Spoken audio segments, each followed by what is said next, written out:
Esta tarde, Hebreos capítulo 8, hemos llegado en nuestro estudio verso por verso.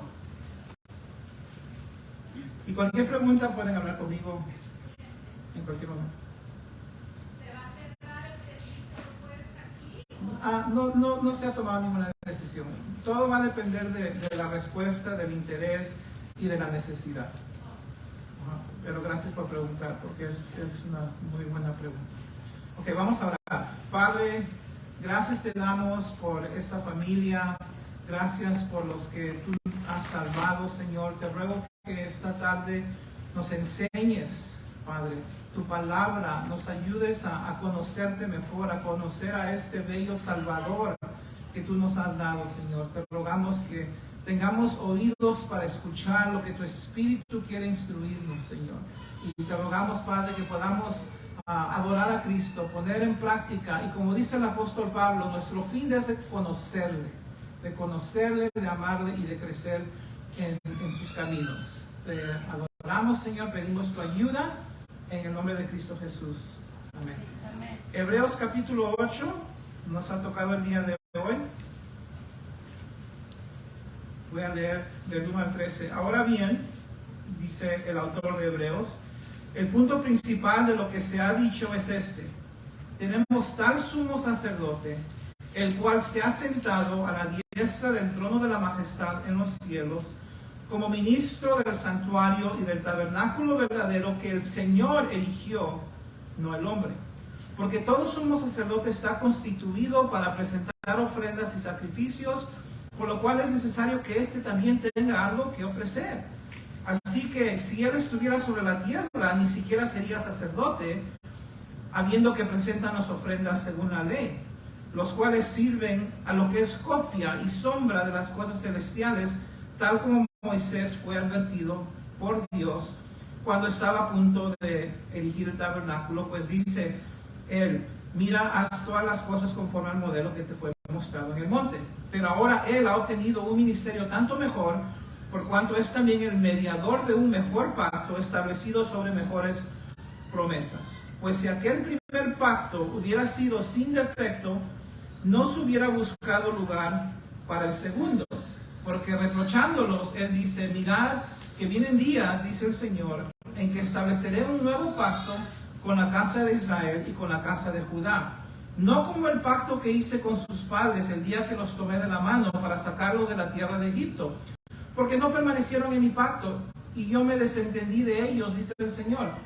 Porque este es el pacto que yo haré con la casa de Israel después de aquellos días, dice el Señor: pondré mis leyes en la mente de ellos y las escribiré sobre sus corazones, y yo seré su Dios y ellos serán mi pueblo. Y ninguno de ellos enseñará a sus conciudadanos, ni ninguno a su hermano, diciendo: conoce al Señor, porque todos me conocerán, desde el menor hasta el mayor de ellos, pues tendré misericordia de sus iniquidades y nunca más me acordaré de sus pecados. Cuando él dijo un nuevo pacto, hizo anticuado el primero, y lo que se hace anticuado y envejece está próximo a desaparecer.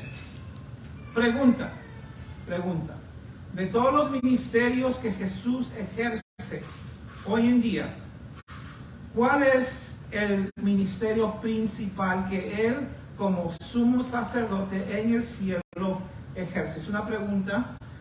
¿Es el ministerio de escuchar tus oraciones, ayudarnos con nuestras necesidades, como dice Hebreos 4?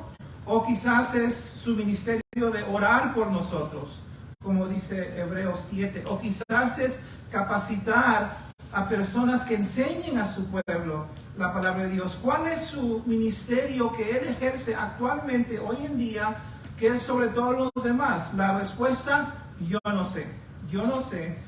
Pero lo que sí puedo decirte es que su ministerio que él ejerce hoy en día del nuevo pacto, es un ministerio que él ejerce hoy en día. Quizás no sabemos lo que eso es en este segundo, pero eso es lo que vamos a estudiar. Es un ministerio que él ejerce sumamente glorioso, y eso es algo que Pablo nos enseña en 2 de Corintios 3 y 4. Entonces lo que vamos a aprender hoy es precisamente el ministerio del nuevo pacto. ¿Qué significa eso?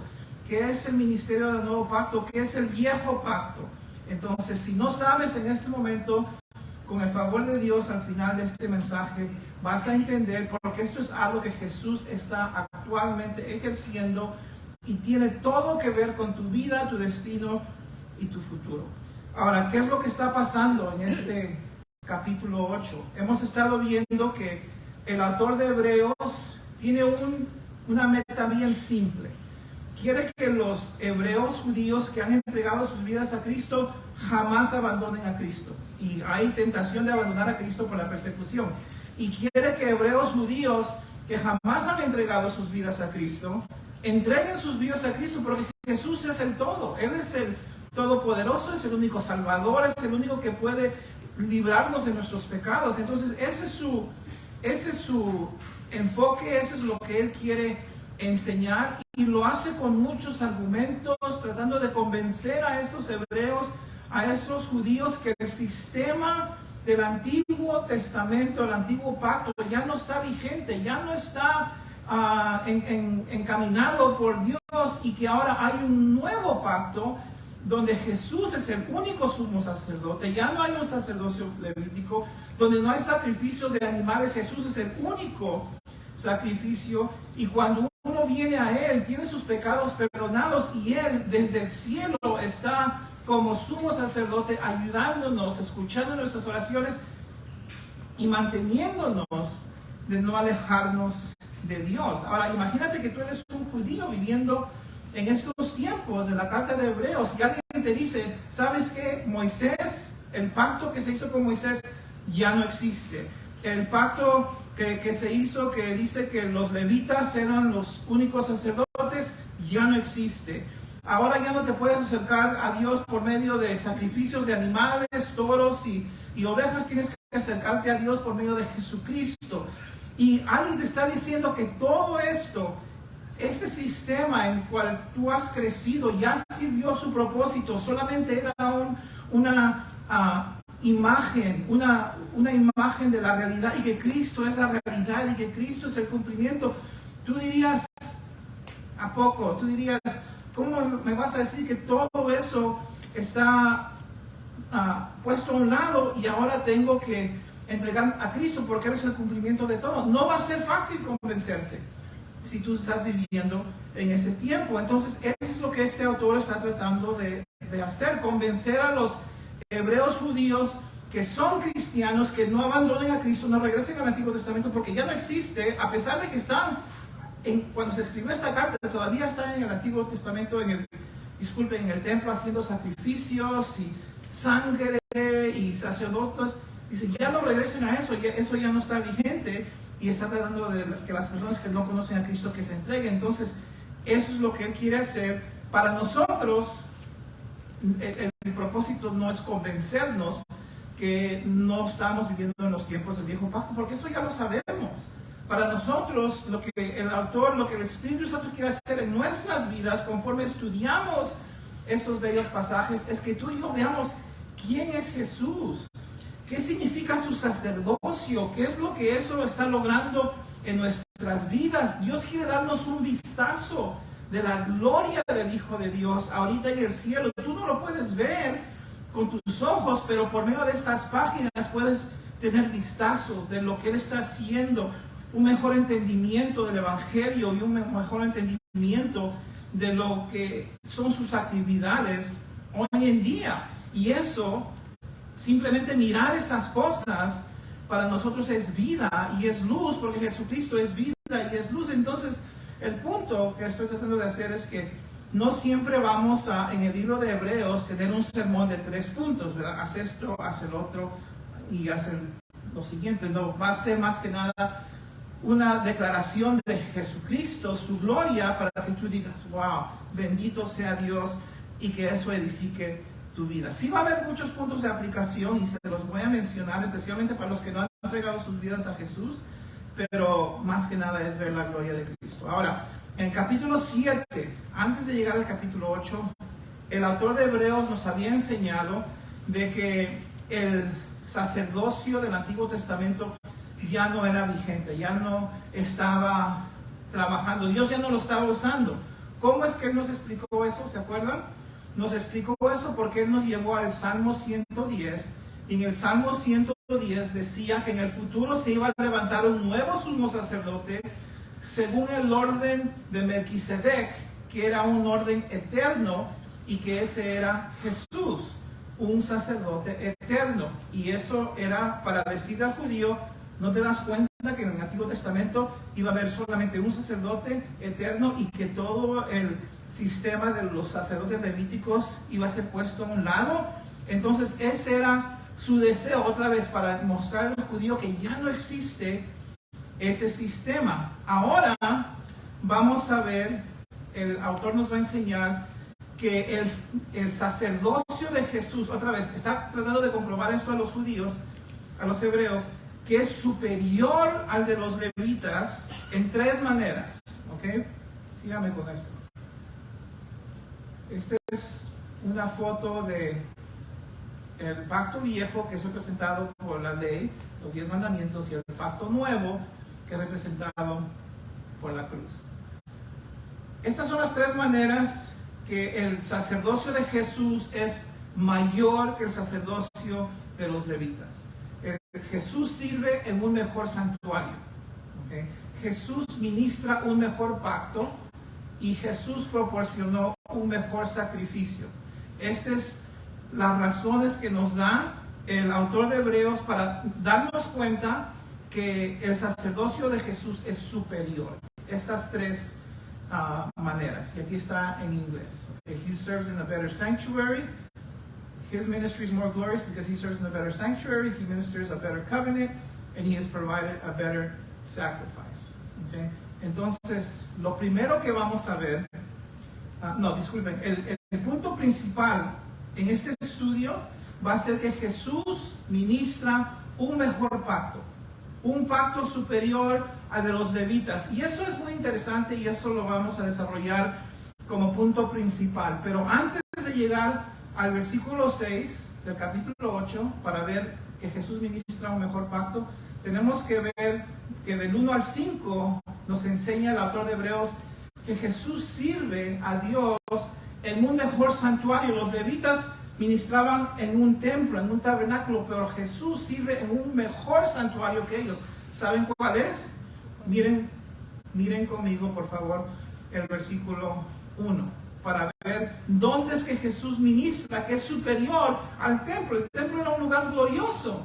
Entonces, ¿cómo es que Jesús ministra en un lugar mejor?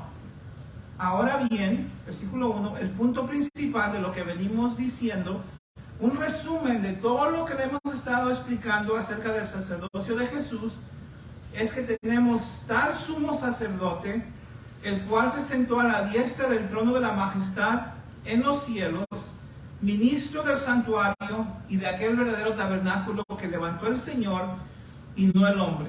Entonces, lo que les está tratando de comunicar es que ustedes están familiarizados con el sacerdocio de los levitas. Ese es el único sacerdocio que ustedes conocen.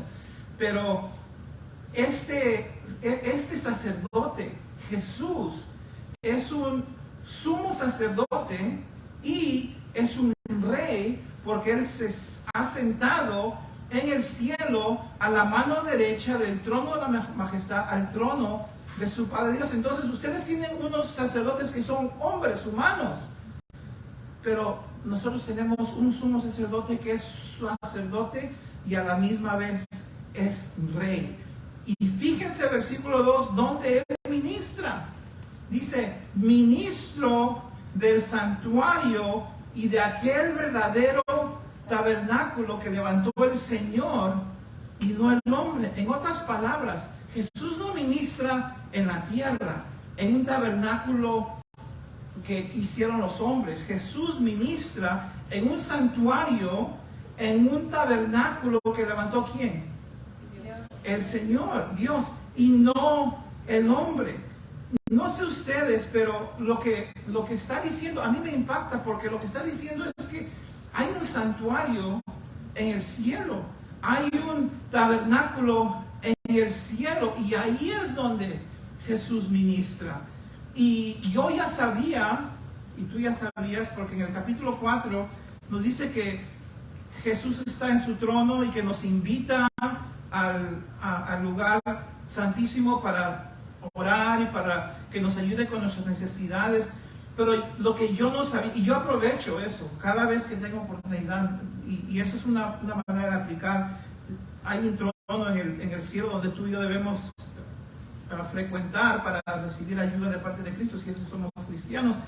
Pero aquí nos dice que no solamente hay un trono, pero hay un santuario, hay un lugar santísimo, e incluso hay un tabernáculo donde Jesús está ministrando. Esa es la primera vez que se explica que todo lo que existía en la tierra, el santuario, el velo, el tabernáculo, era simplemente una copia de lo que existe en el cielo, un verdadero tabernáculo, un verdadero santuario, un verdadero trono.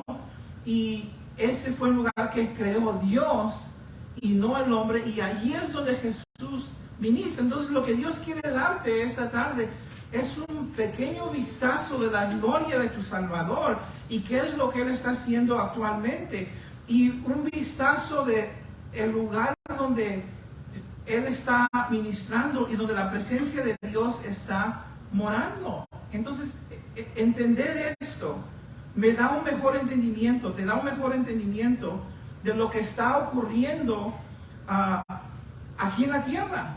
Porque lo que está diciendo es que si yo estoy orando en la tierra, en realidad estoy orando ¿dónde? En el cielo, en la presencia de Dios, porque ahí está su santuario. Ahí es donde Jesús me invita en el capítulo 4. Si yo estoy adorando a Jesús o no adorando a Jesús, ¿dónde lo estoy haciendo? Lo estoy haciendo en su presencia, en el lugar santísimo. Cuando estoy sirviendo a Dios o no estoy sirviendo a Dios, ¿dónde es que estoy sirviendo o no sirviendo a Dios? Lo estoy haciendo en su presencia. Cuando estoy pecando en la tierra, ¿dónde es que estoy pecando? Estoy pecando en su presencia, porque todo lo que hacemos aquí en la tierra, sea nuestras oraciones, Hebreos capítulo 4, sea el sacrificio de Cristo por nosotros, se está haciendo en su presencia en el cielo. Y por eso es que hay un dicho que el pecado clandestino en la tierra es escándalo abierto en el cielo, porque Dios lo está viendo absolutamente todo. Y este entendimiento me ayuda porque no quiero pecar contra Dios, y me doy cuenta que todo lo que estoy haciendo en esta tierra lo estoy haciendo en su presencia. Entonces quiero que, por favor, conforme estudiamos estos pasajes, tengamos esa imagen de lo que está ocurriendo en el cielo en nuestras mentes. Miren el versículo 3, por favor. Porque todo sumo sacerdote que está constituido para presentar ofrendas y sacrificios, por lo cual es necesario que también éste tenga algo que ofrecer. Entonces aquí simplemente una declaración. Todo sacerdote tiene que tener algo para ofrecer. No nos dice que Jesús ofreció su cuerpo, eso lo va a hablar más en el capítulo 10, pero sabemos que Jesús, cuando murió, porque ya lo vimos en el capítulo 1, versículo 3, presentó su cuerpo como sacrificio para pagar la deuda de nuestros pecados. Ese fue uno de sus principales ministerios en el pasado. ¿Okay? Ahora, miren el versículo 4. Así que, si estuviese sobre la tierra, y otra vez, él está tratando de convencer al judío que Jesús es un sacerdote, pero no un sacerdote según los levitas, que es diferente. Así que, si estuviese sobre la tierra, ni siquiera sería sacerdote, habiendo aún sacerdotes que presentan las ofrendas según la ley. Entonces, si Jesús estuviera en la tierra, no sería un sacerdote, porque Jesús no ministra conforme a la ley mosaica. La ley mosaica ya se acabó, eso lo aprendimos en el capítulo 7. Entonces, si Jesús es sacerdote, no lo es en la tierra, no lo podría ser en la tierra, lo es en el cielo. Ahora, miren otra vez dónde es que Jesús recibe, dónde está este santuario que es mejor que el de la tierra. Versículo 5, los cuales, hablando de esos sacerdotes de la tierra, sirven lo que es que figura y sombra de las cosas celestiales, como se le advirtió a Moisés cuando iba a erigir el tabernáculo, diciéndole: mira, haz todas las cosas conforme al modelo que se te ha mostrado en el monte. Entonces, los hombres que sirven, otra vez le está tratando de convencer a los judíos, dice: ¿no se dan cuenta que estos hombres, ustedes siguen frecuentando el templo? Ese sacerdocio ya no es vigente. Esos hombres están sirviendo la sombra y la copia de las cosas celestiales. Jesús está sirviendo en el mero lugar, en el lugar donde esas copias son diseñadas. Por eso es que Moisés, cuando iba a levantar el tabernáculo, Dios le dijo: mira, haz todas las cosas conforme al modelo que se te ha mostrado en el monte de Moisés. Cuando hagas el tabernáculo, hazlo conforme, ese es Éxodo 25:40, como yo te muestro. ¿Por qué? Porque Moisés estaba levantando copias, figuras, sombras. Es como tener un retrato del sistema que dio de Jesús, ¿verdad? Y ahora Jesús está aquí y ellos todavía están mirando el retrato. Eso es lo que estaba pasando. Entonces le está diciendo: ese sistema ya no existe, Jesús es la realidad. Esas son copias, ese es un sistema que estaba señalando a Jesús, pero ahora que Jesús está aquí, ya no tienes que hacer sacrificios porque Jesús ya hizo el sacrificio. Ya no tienes que depender de un sacerdocio porque te puedes acercar a Dios por medio de Jesús y su sacrificio. Entonces, entender esto, para mí, yo digo: wow, porque esto es algo que cuánta gente lo entiende. Cuánta gente entiende que el Antiguo Testamento, el tabernáculo, el templo, todas esas cosas eran copias de lo que existía en el cielo. Saber eso es una cosa entusiasmante. Me hace acordar de Mateo 11, cuando Jesús una vez le dijo a su Padre: te alabo, Padre, Señor del cielo y de la tierra, que escondiste las cosas estas de los sabios y de los entendidos y las revelaste a los niños. Dios nos revela a sus hijos cosas que el mundo no tiene ni la menor idea. Y una de esas cosas es que todas las cosas que se hacían en ese templo eran figura, eran sombras, eran copias, y la realidad y el cumplimiento de todas esas cosas es Cristo. Y otra vez, como punto de aplicación, seamos humildes en el conocimiento de Dios, para que Dios nos muestre cosas profundas que no podemos ver sin su ayuda. Entonces, lo que es interesante es que Él está mostrándonos este lugar en el cielo que es mejor, donde sirve Jesús, que el sistema actual de ese tiempo. Pero ahora va a parar de hablar de eso, y ya no va a tocar ese tema otra vez hasta el capítulo 9, y va a comenzar a hablar de Jesús como el ministro, no en un mejor lugar, pero de un mejor pacto. ¿Okay? Y ese va a ser el punto central del sermón. Jesús es un ministro, no solamente en un mejor lugar, pero de un mejor pacto. Miren por favor conmigo el versículo 6. Pero ahora, tanto mejor ministerio es el suyo, tan mayor es el ministerio de Jesús. ¿Qué es lo que quiere hacer? Que vengan a Jesús, cuanto es mediador de un mejor pacto establecido sobre mejores promesas. Entonces les está diciendo básicamente esto: por favor, vengan a Jesucristo. No se queden con las sombras, no se queden con los levitas y el templo. Jesús no solamente es un ministro en el cielo mientras que ellos están ministrando en la tierra. Jesús es ministro de un mejor pacto. Es un mejor acuerdo que está basado en mejores promesas. Y por eso es que Jesús es superior a todo el sistema cual ustedes todavía están abrazando. Entonces, ¿cuál es este pacto? Dios quiere que sepamos ¿cuál es este nuevo y mejor pacto que Jesús ministra? Porque es una cosa muy importante y muy gloriosa. Entonces, antes de ver cuál es este nuevo pacto, hay que solucionar tres cosas. ¿Qué es un pacto? ¿Qué es un pacto? Un pacto es simplemente un acuerdo entre dos o más partes. Y en ese tiempo los pactos eran muchas veces sellados con sangre, con sacrificios de animales. ¿Okay? Eso es lo primero que quiero que entendamos.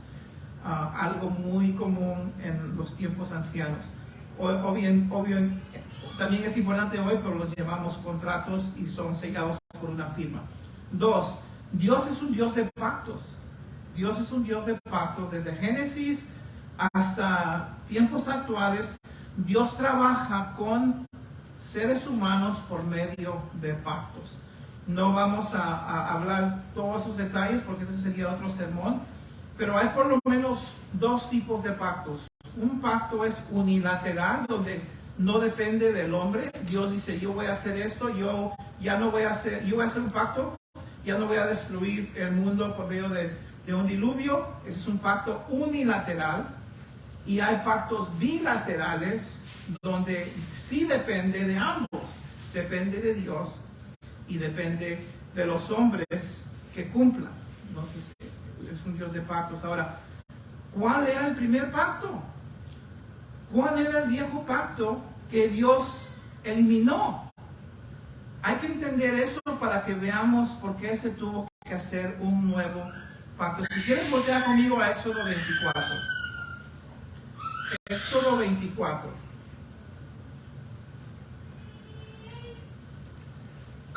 Este es el pacto que Dios hizo con Israel, que Dios tuvo que eliminar. Cuando Dios sacó a los israelitas de Egipto, ¿a dónde los llevó? Los llevó al desierto, a la base del monte Horeb. Y en la base de ese monte, ¿qué les dio Dios a ellos?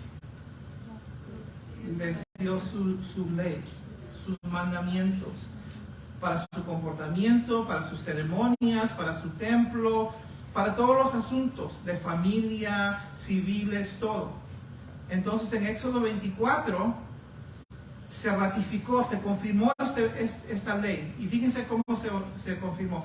Moisés vino y contó al pueblo, Éxodo 24:3. Moisés vino y contó al pueblo todas las palabras de Jehová y todas las leyes. Y todo el pueblo respondió a una voz y dijo: haremos todas las palabras que Jehová ha dicho. Entonces Dios da su ley y ellos prometen obedecer todo. ¿Okay? Ese fue el pacto. Y fíjense qué pasó después. Y Moisés escribió todas las palabras de Jehová. Levantándose de mañana, edificó un altar al pie del monte, 12 columnas, según las 12 tribus de Israel. Envió jóvenes de los hijos de Israel, los cuales ofrecieron holocaustos y becerros como sacrificios de paz a Jehová.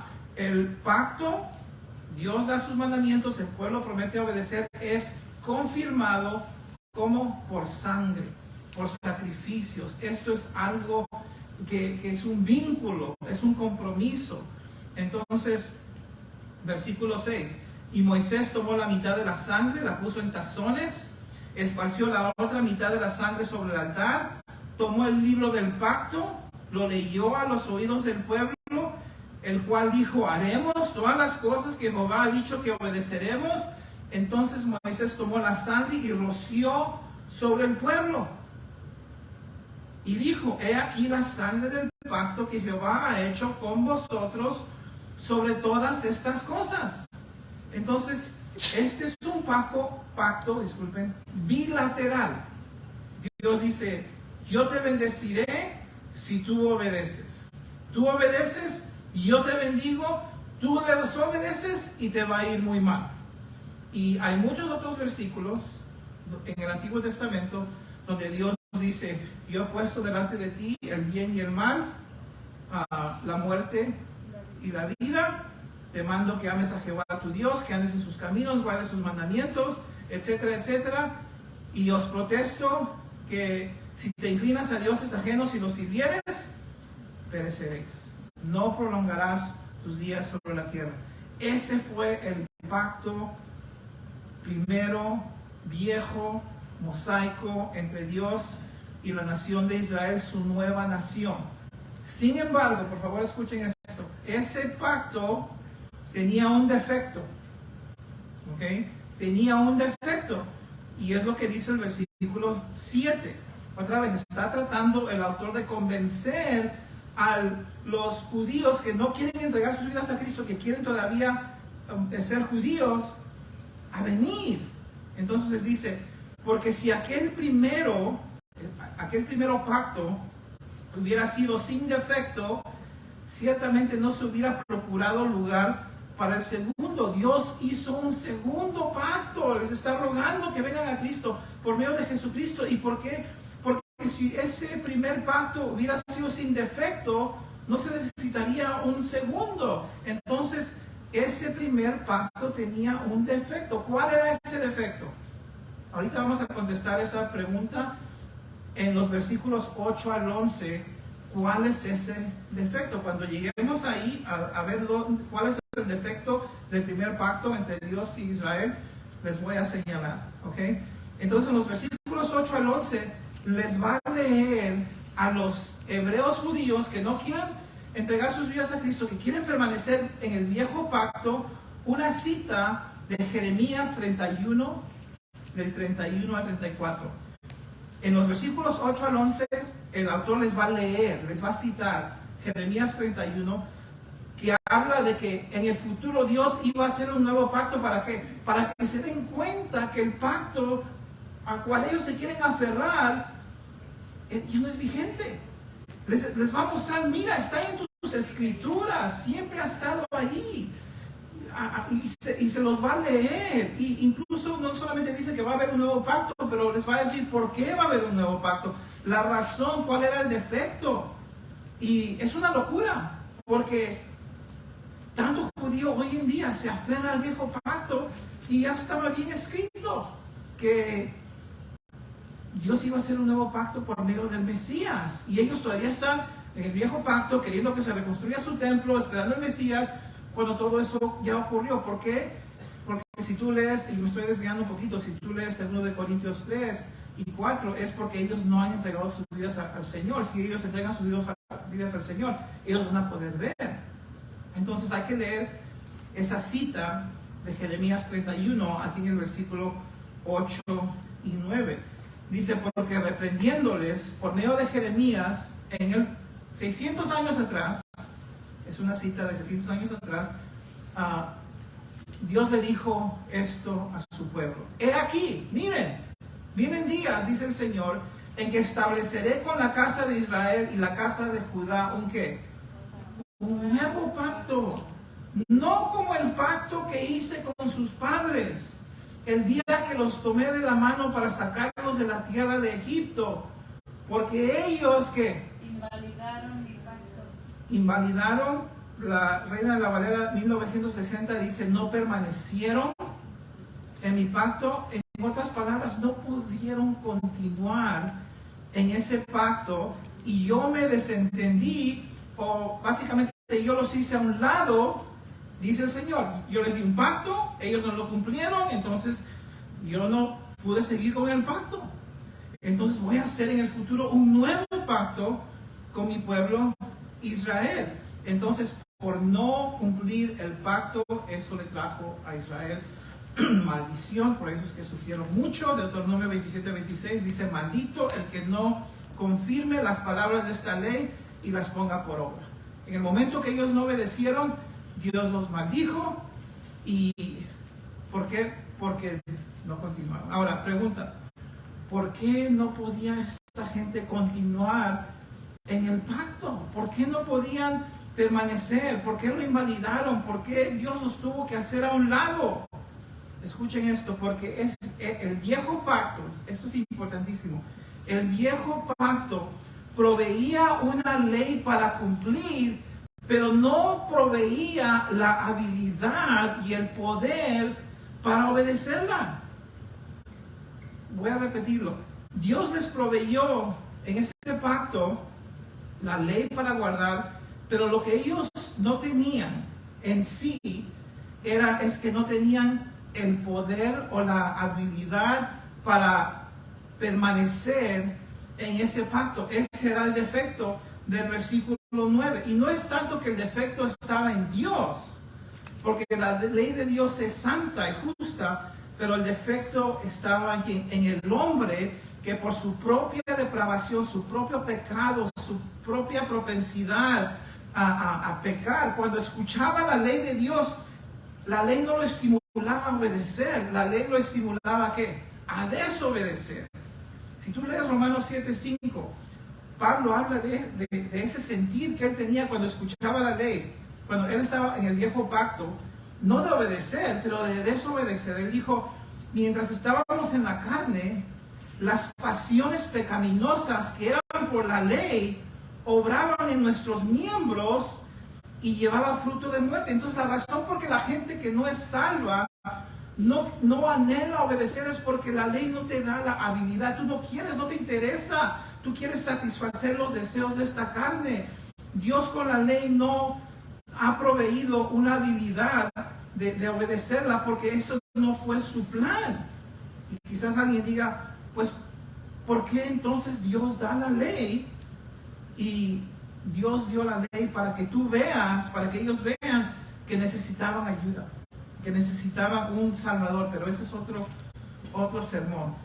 Entonces Dios tuvo que preparar un nuevo pacto, un nuevo acuerdo entre Dios y su futuro pueblo, ¿ok? Y era establecido sobre mejores promesas. Miren por favor el versículo 10, y aquí es donde vamos a hablar del nuevo pacto. Por lo cual, por el hecho de que no podían continuar por su pecaminosidad, que solamente les producía rebelión en sus corazones, por lo cual este es el pacto que haré con la casa de Israel después de aquellos días. En otras palabras, en el futuro, dice Dios, yo voy a hacer un nuevo pacto con la casa de Israel después de aquellos días. Está hablando de los días del Mesías. Literalmente está hablando de los tiempos donde Dios va a restaurar Israel a la tierra y va a haber una restauración total de Israel. Este es un tiempo futuro, pero miren los aspectos interesantes de este segundo pacto. Dice, pondré mis leyes, ¿dónde? En la mente de ellos, y sobre su corazón las escribiré, y seré a ellos por Dios, y ellos me serán a mí por pueblo. En los tiempos finales, dice Dios, en los tiempos del Mesías, en el tiempo donde yo regrese a Israel, a su pueblo, para morar ahí sanos y salvos, este es el pacto que yo les voy a dar. Yo no les voy a dar solamente mis leyes, yo les voy a dar mis leyes en sus mentes, las voy a escribir en su corazón, voy a grabar mi ley en su interior, en su hombre interior. En otras palabras, yo voy a transformar sus mentes y voy a transformar sus corazones para que queden ahí grabados adentro de ellos como conciencia. Ya no va a ser como antes, ahí dice la palabra de Dios y se da media vuelta y no les importa un comino. Ahora les va a importar un comino, ahora van a tener ahí la ley de Dios grabada. Este va a ser literalmente un milagro que Dios va a hacer en el futuro, en este nuevo pacto. Entonces de eso habla Jeremías, pero Ezequiel también habla algo muy similar. Escuchen lo que dice Ezequiel de este nuevo pacto. Ezequiel 36:24, futuro Israel. Yo os tomaré de las naciones, yo os recogeré de todas las tierras y os traeré a vuestro país. Esparciré sobre vosotros agua limpia y seréis limpiados de todas vuestras inmundicias. ¿Te das cuenta? Dios dice, tú no puedes, pero yo los voy a regresar, yo los voy a recoger, yo los voy a lavar con agua limpia, yo los voy a limpiar de todas sus inmundicias y de todos vuestros ídolos, yo los limpiaré yo os daré un corazón nuevo, yo pondré un espíritu nuevo dentro de vosotros, yo quitaré vuestra carne, el corazón de piedra, y yo os daré un corazón de carne, un corazón suavecito, ablandado, y yo pondré dentro de vosotros mi espíritu, y yo haré que andes en mis estatutos y guardes mis preceptos y los pongas por obra. En otras palabras, todo lo que tú no podías hacer, porque no te importaba, todo lo que tú no podías continuar, porque la ley solamente te producía rebelión, yo lo voy a hacer, yo te voy a cambiar, yo te voy a limpiar, yo te voy a lavar, yo te voy a dar un corazón nuevo, un espíritu nuevo, yo voy a causar que tú quieras andar en mis caminos. Entonces el nuevo pacto no es como el primero solamente provee la ley, el segundo provee que la habilidad de obedecer, nuevos deseos, nuevos anhelos, nueva visión para tu vida. Eso es algo que el hombre no puede producir, no es capaz, porque estamos muertos en nuestros delitos y nuestros pecados antes de Jesucristo. Entonces necesitamos que Dios intervenga, que Dios se meta en nuestro espacio y que Dios tome estos corazones muertos y de piedra y que nos dé vida, porque nosotros no podemos hacerlo. Entonces todo esto se logra como por medio del nuevo pacto, que en su totalidad no va a ocurrir hasta que Dios regrese a Israel, todas las naciones, y los ponga en su tierra. Pero cada persona hoy en día que se arrepiente de su pecado y confía en Jesucristo, el Mesías recibe los elementos de este nuevo pacto. Versículo Dios va a poner su ley en tu corazón. Dios va a escribir sus estatutos, va a internalizar su palabra en ti y te va a ser tu conciencia. Y como punto de aplicación, Señor, gracias. Ahora yo sé por qué no quería nada que ver contigo. Ahora yo sé por qué lo único que me interesaba era el vicio y aborrecía ir a la iglesia porque tenía la ley, pero no tenía la habilidad de hacerlo. Ahora que soy cristiano, he entregado mi vida a Cristo, disfruto una vida donde yo quiero ir a la iglesia, quiero leer la Biblia, quiero agradarte, me gozo en tus cosas, ¿verdad? Miren el versículo 11, hablando de este tiempo futuro, que todavía es futuro, pero en cual ya nosotros hemos entrado si has entregado tu vida a Cristo. Y ninguno enseñará a su prójimo, ni ninguno a su hermano diciendo, conoce al Señor. ¿Por qué? Porque todos me conocerán, desde el menor hasta el mayor de ellos. En los tiempos de restauración, en los tiempos del reino de Jesucristo, todos van a ser salvos y todos van a conocer a Dios. No se va a tener que andar predicando, entrega tu vida a Dios, porque todos, y eso está ocurriendo hoy en día, ¿cómo? Por medio del Espíritu Santo. Por medio del Espíritu Santo, todo aquel que tiene el Espíritu Santo morando en él conoce al Señor, y tú no tienes que decirle conoce al Señor, porque ya lo conocen. En ese tiempo, todos en el mundo, en el reino de Jesús, pero hoy en día, todos los que tienen el Espíritu Santo, Romanos 8:16 dice, el Espíritu Santo testifica con nuestro espíritu que somos hijos de Dios. Gracias, gracias Señor, que te conozco por medio de tu palabra que has escrito en mi corazón y por medio de tu Espíritu Santo que me da conocimiento. Y gracias que tengo el privilegio de entrar en las promesas que tú le hiciste a Israel, a pesar que yo no las merezco. Entonces, hermanos, esto no solamente se llama el nuevo pacto. ¿Cuál es otro nombre para este milagro?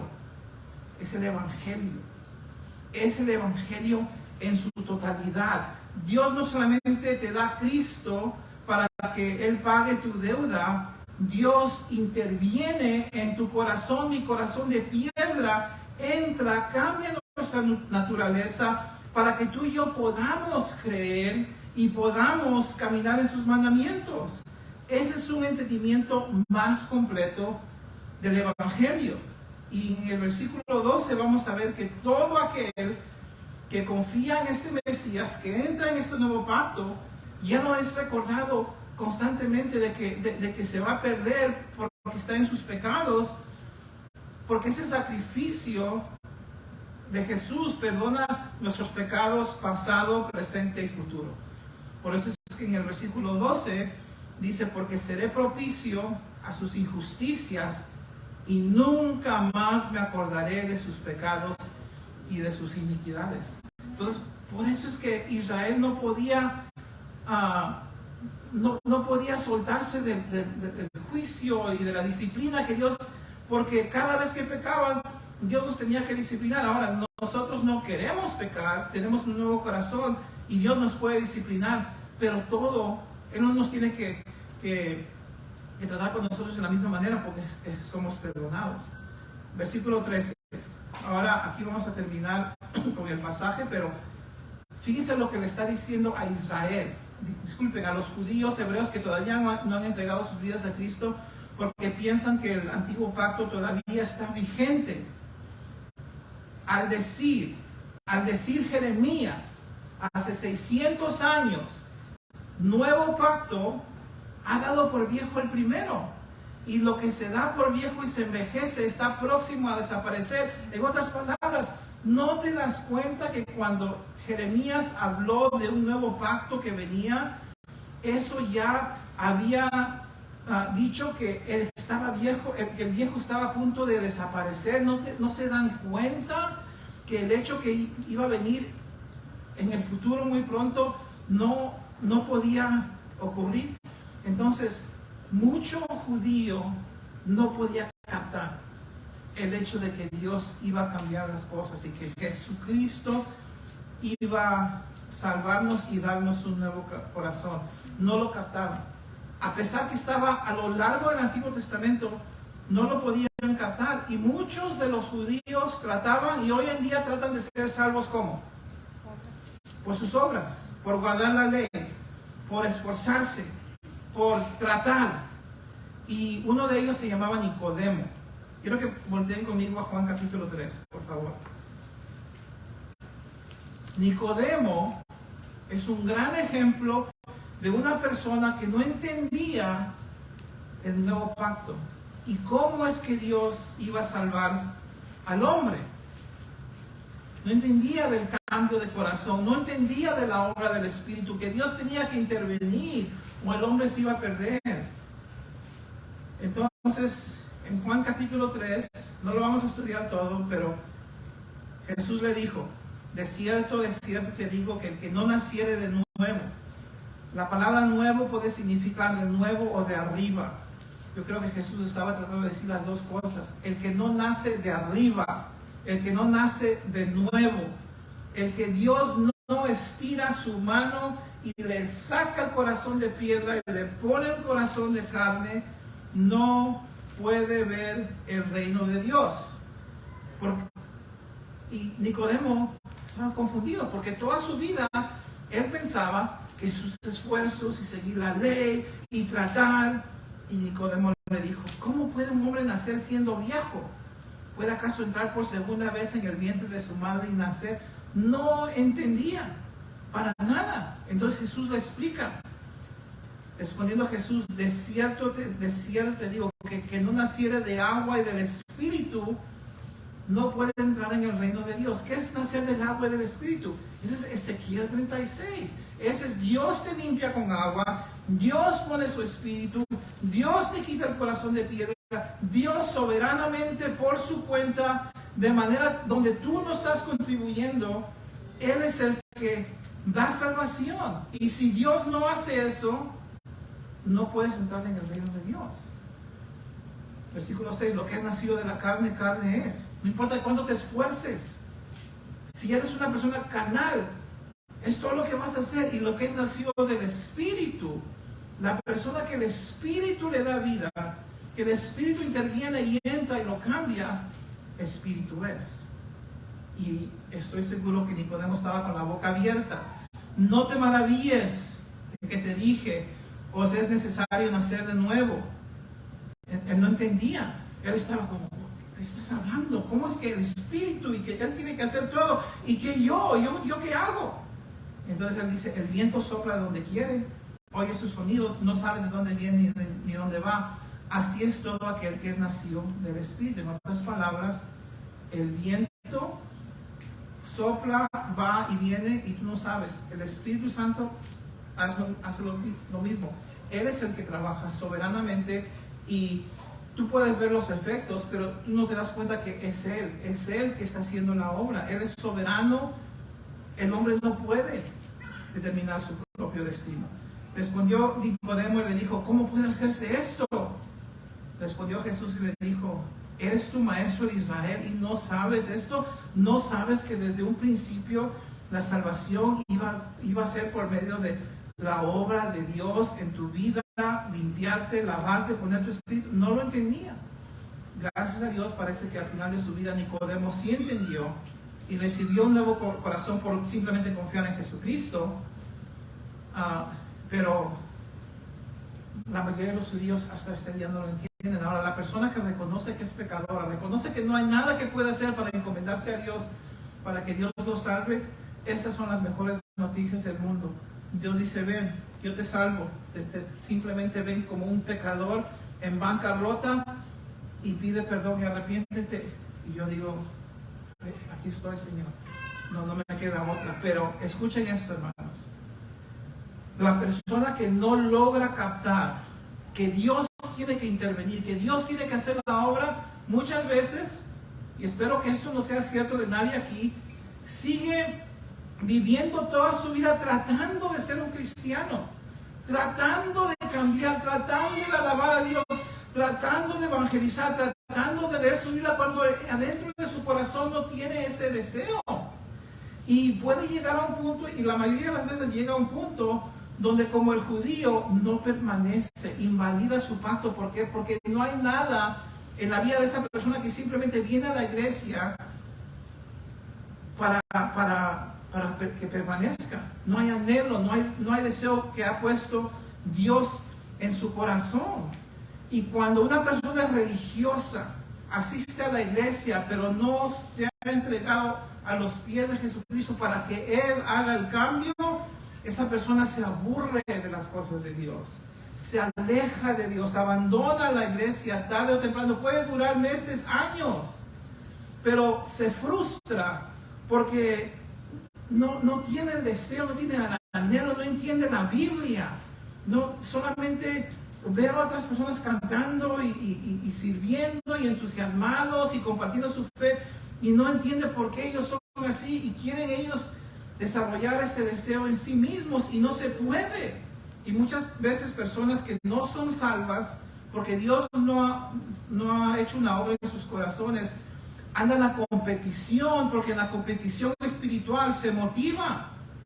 Y es triste porque hoy en día muchos viven no en el viejo pacto, pero si estuvieran en el viejo pacto no hay el espíritu, no hay un poder, no hay un deseo. Están siguiendo la ley externamente, siguiendo reglas, pero no hay ese corazón para obedecer. Y ese es más común de lo que nosotros podemos pensar. Entonces, si tú estás aquí hoy y tú estás tratando de ser un cristiano, estás tratando de obedecer, estás tratando de ser fiel, pero estás frustrado, estás frustrada, porque en realidad no tienes un deseo de amar a Jesucristo. Ese concepto en realidad no lo entiendes.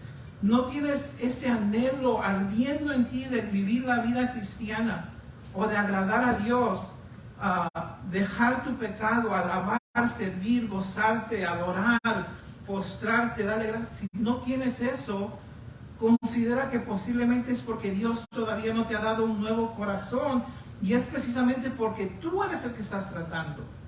Tú eres el que estás tratando. Entonces tenemos que pedirle, Señor, ven, interviene. Confío en Jesús como mi Salvador. Yo no puedo ser un cristiano, yo no puedo hacerme justo. Yo soy como Nicodemo, que estoy haciendo y deshaciendo, pero en realidad no he nacido de nuevo. No tengo los mismos anhelos que otras personas, no tengo los mismos deseos, siempre caigo en los mismos pecados. Señor, haz una obra milagrosa en mí, cambia mi corazón, déjame entrar al nuevo pacto, porque siento que vivo como los judíos que vivían en el antiguo. Entonces, pídele a Dios, no trates más, no te esfuerces más en el sentido de por tus propias energías, pero pídele a Dios que te salve, que te dé un nuevo corazón, nuevos deseos, nuevamente que te haga una nueva criatura. Eso Él no lo va a hacer basado en tus esfuerzos, lo va a hacer basado en tu fe en su Hijo Jesús. Si tú vienes otra vez como un pecador en bancarrota, sin nada que ofrecer, pidiendo perdón, como uno que pide limosna. Y en conclusión,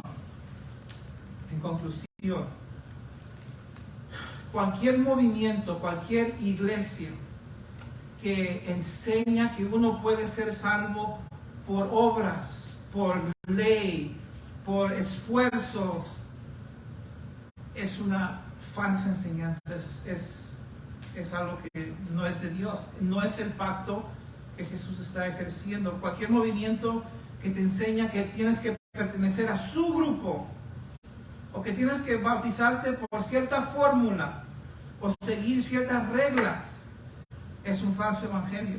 Y entre estos están testigos de Jehová, mormones, solo Jesús, católicos, muchos adventistas, porque predican que esta fórmula, este grupo, este rito, y si no lo haces, no eres salvo. Eso no puede ser, eso no es bíblico, ese no es el nuevo pacto.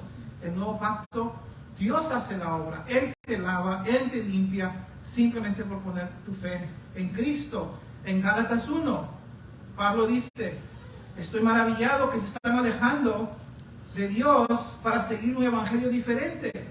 No que hay otros, sino hay personas que quieren perturbar y pervertir el evangelio de Cristo. Pero si nosotros o un ángel del cielo les anuncia otro evangelio diferente del que os hemos anunciado, que sea anatema.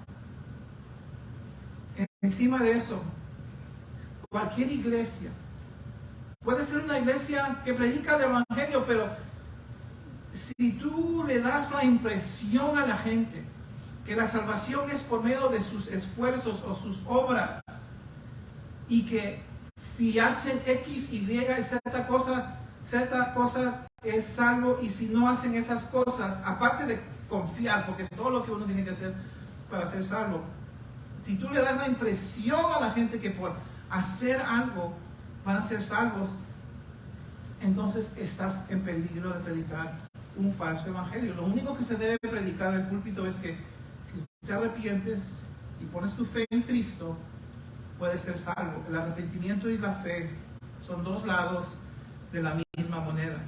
No es obra, es una obra no tuya, pero de Dios. Que Dios logra el arrepentimiento en tu corazón. Si yo como un predicador te doy la impresión que tú puedes ser salvo por hacer cualquier cosa, lo mismo con mis hijos. Tengo que decirle a mis hijos, mi hijo, tú no puedes ser salvo por obras. El hecho que vayas a la iglesia no te va a salvar. El hecho que tú evangelices o diezmes o cantes, nada. Tienes que venir a Cristo como un limosnero, pidiendo perdón, y cuando tú confías en Jesús puedes ser salvo. Es la única manera. Y si yo no hago eso, estoy no solamente perdiéndome, pero haciendo perder a mis hijos, si no les digo. En Gálatas 3:10 dice, todos los que dependen de las obras de la ley están bajo la maldición. ¿Por qué? Porque está escrito, maldito todo aquel que no permanece en todas las cosas escritas en el libro de la ley para hacerlas. Si tú estás tratando de justificarte por ley, por obras, estás condenado porque ya fallaste. Pero si tú eres justificado por fe, entonces Dios te recibe. Entonces, si Dios te ha hablado hoy, por favor, no trates de ser un cristiano, no trates de cambiar, no trates de hacer cosas para encomendarte a Dios para tu salvación. Simplemente ven a Jesús como un pecador. Señor, te he fallado, perdóname. Y si tú te arrepientes y confías en Jesús como tu Salvador, como el que te va a rescatar del fuego del infierno, Él te recibe. En Juan 6, Jesús dice, todo el que Padre me da vendrá a mí, y el que a mí viene, escuchen esto, no lo echo afuera. Él te va a cambiar, Él te va a dar un nuevo corazón. Este es el nuevo pacto.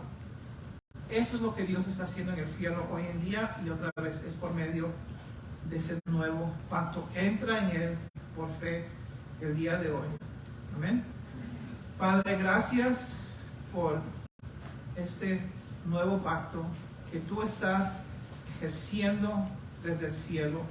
Gracias por el evangelio que este nuevo pacto representa. Y te pido por esa persona, Señor, o personas que están aquí o que están escuchando, que están tratando de ser cristianas, que están frustrados o que en tiempo pasado se frustraron porque no había un deseo, no había un anhelo, no había nada que los podía mantener en el buen camino. Te pido, Señor, que esa persona ya no trate de ser cristiano, pero que reconozca que tú estás llamándole a una verdadera fe en Cristo, a una verdadera salvación, y que la única manera que eso va a ocurrir es que si se presenta ante ti como un pecador, como una pecadora, confiando en Jesús, para que tú le des un nuevo corazón, un nuevo espíritu, nuevos deseos y un anhelo de caminar contigo y obedecerte.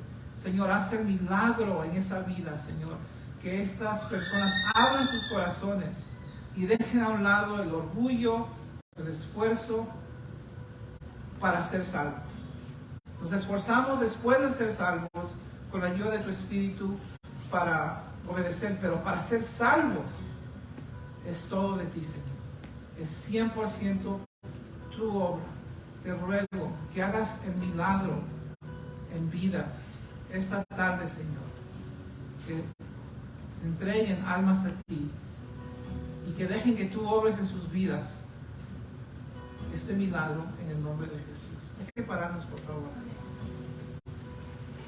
Si usted está aquí y usted quiere decirle a Jesús: Señor, yo no puedo, estoy perdiendo, me rindo, cámbiame, porque en realidad no tengo un deseo, pero sé que tú me estás llamando y quiero poner mi vida en tus manos. Quiero que tú hagas la obra que yo nunca pude.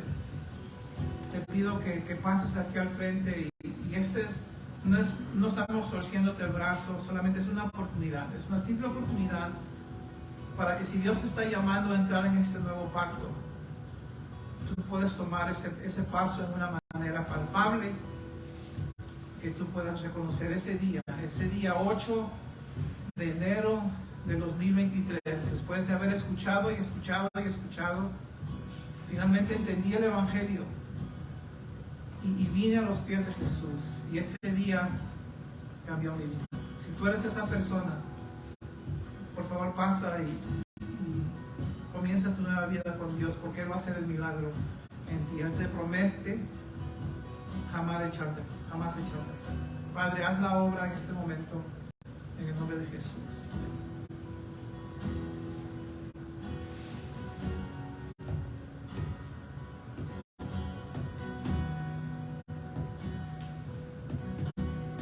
Tu fidelidad es grande, tu fidelidad incomparable es, nadie como tú, bendito Dios, grande es tu fidelidad.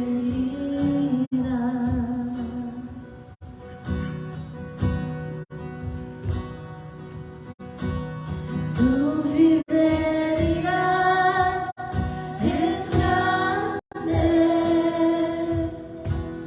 tu fidelidad incomparable es, nadie como tú, bendito Dios, grande es tu fidelidad.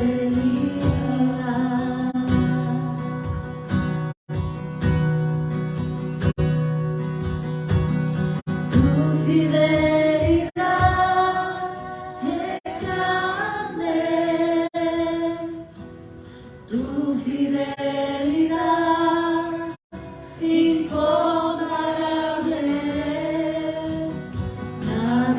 como tú, bendito Dios. Grande es tu fidelidad. Tu fidelidad es grande.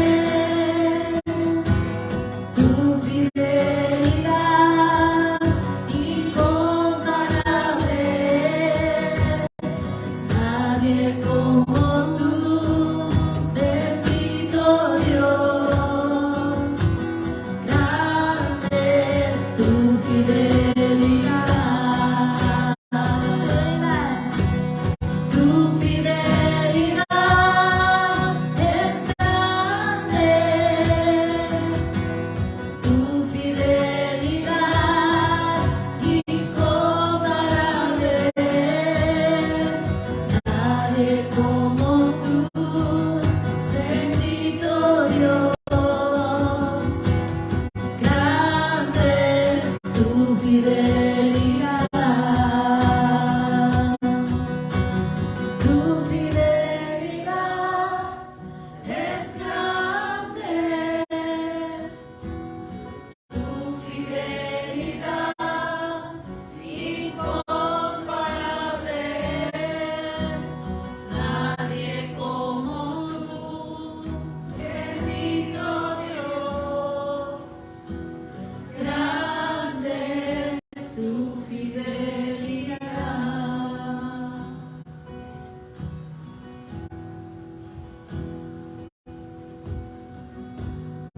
Yo quiero testificarles, antes de orar con estas personas, que en el 1989, a los 18 años, yo oré para recibir a Cristo. Y 6 meses después había regresado a mi vicio. Y todo en mi vida se hizo un desastre por los próximos 2 años. Y estaba pensando en regresar a los caminos de Dios. Y una cosa que estaba en mi mente es que esta vez tiene que ser un arrepentimiento verdadero. Y tomó 2 años. Gracias a Dios no me morí, pero en el 91 le dije al Señor: hasta aquí llegué, Señor, te entrego mi vida. Y desde ese momento, adentro de mí cambió todo. Yo ya no quería el vicio, no tuve que ir a Alcohólicos Anónimos, ya yo no quería andar haciendo las mismas cosas que antes. Quería leer la Biblia, quería ir a la iglesia, quería escuchar la radio cristiana, me enamoraba de las alabanzas y era un cambio tan grande. Y por la gracia de Dios, ese cambio ha permanecido por los últimos 31 años y es un milagro. Solamente Dios puede hacer el milagro. La ley no era suficiente, tenía que haber un nuevo pacto que con esa ley traía un cambio de corazón, un nuevo corazón, y eso 100% lo hizo Dios. Yo no traje nada a esa fórmula aparte de el pecado que yo necesitaba ser perdonado.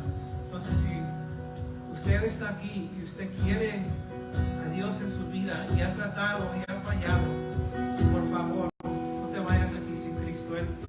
Él quiere cambiar tu vida y Él te va a dar algo que no tenías antes, y es un nuevo corazón.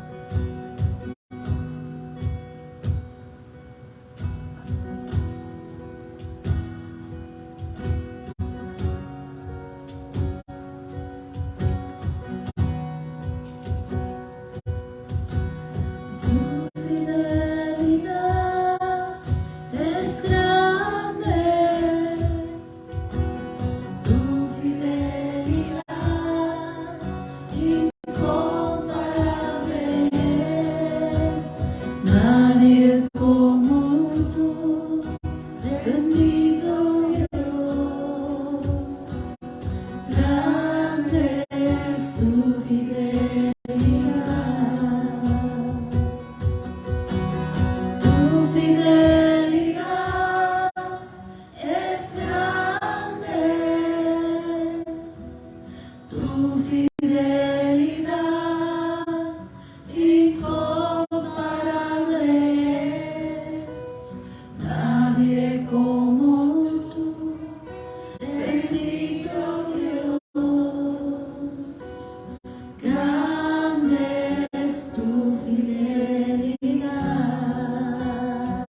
matter up front in a prayer. Pero también te quiero dirigir a ti en oración que estás todavía en tu asiento. Es posible que haya otras personas que hayan escuchado este mensaje y quieran venir a Cristo, pero les da pena pasar aquí adelante.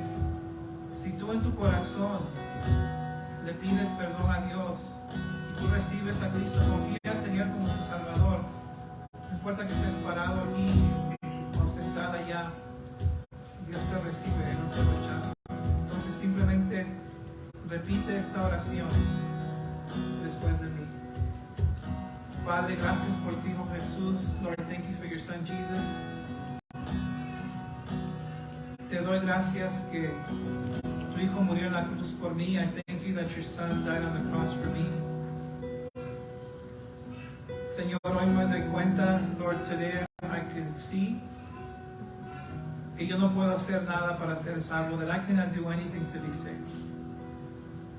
Que el hecho que no he tenido el deseo, el anhelo, es porque tú tenías que ponerlo ahí. That the reason I didn't have the desire or that fire is because you have to put it there. Te ruego que me perdones. I pray that you forgive me. Te ruego que me des un nuevo corazón. I pray that you will give me a new heart. Te pido que me quites este corazón de piedra. Take away this heart of stone. Y dame un corazón de carne. Give me a heart of flesh. Pon tu espíritu en mí. Put your spirit in me. Y ayúdame a caminar en tus mandamientos. Help me to walk in your ways. Como jamás lo he hecho antes, like I never have before. Cámbiame, Señor. Change me, Lord. I want to be saved. Quiero ser salvo. Pero yo no puedo. I cannot do it. Tiene que ser tu espíritu. It has to be your spirit. Confío en ti, Jesús. I trust in you today, Jesus. Y en tu nombre pido estas cosas. In your name I pray these things. Amén. Que Dios les bendiga. God bless you. Y vamos a terminar con una última alabanza. Pueden tomar sus asientos, los que están aquí, y adoremos al Señor por su misericordia.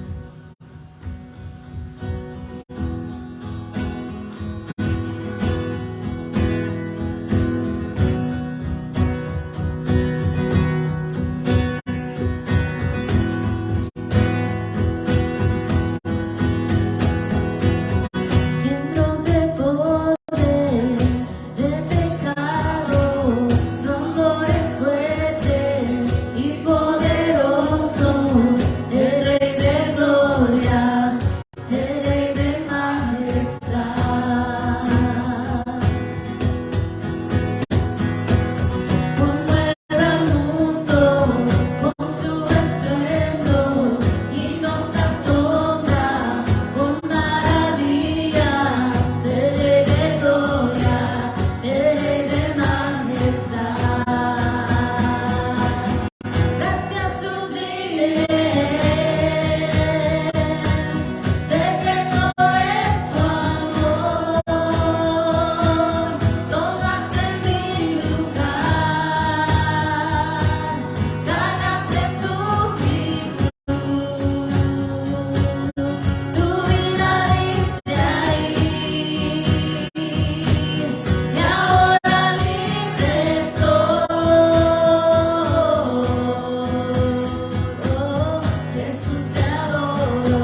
es el Cordero de Dios,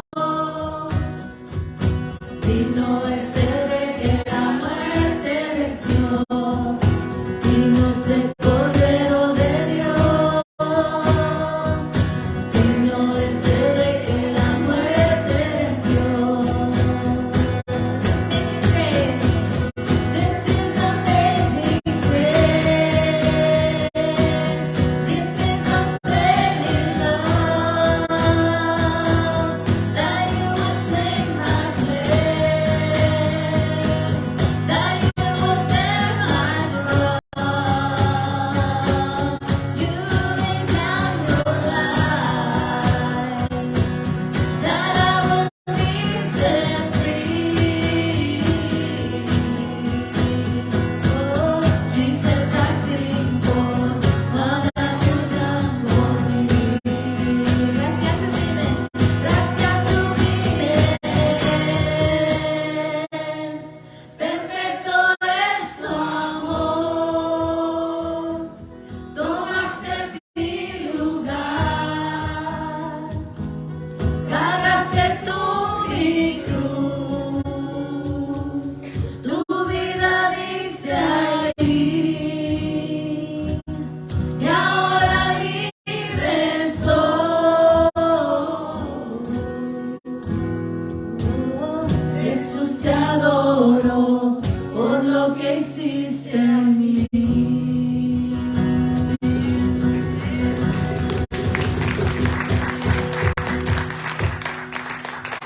Además, quiero cerrar con una oración. I want to close with a prayer.